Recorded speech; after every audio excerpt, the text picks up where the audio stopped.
রাসূল সাল্লাল্লাহু আলাইহি ওয়াসাল্লাম বলছেন তাজা খেজুর দিয়ে ইফতার করো, সম্ভব না হলে শুষ্ক খেজুর দিয়ে ইফতার করো।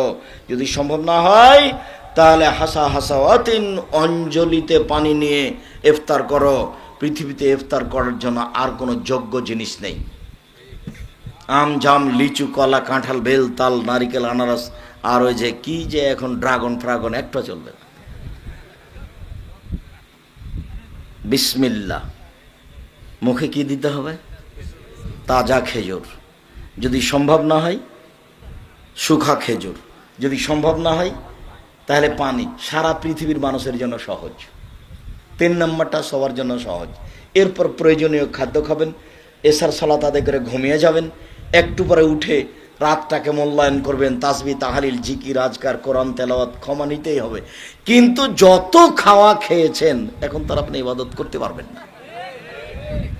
আল্লাহ রসুল প্রস্তুতি নিতেন শেষের, তো কম খেতেন। কম খাওয়াই হচ্ছে প্রস্তুতি নেওয়া। সম্মানিত দিনী ভাই বোন, আমি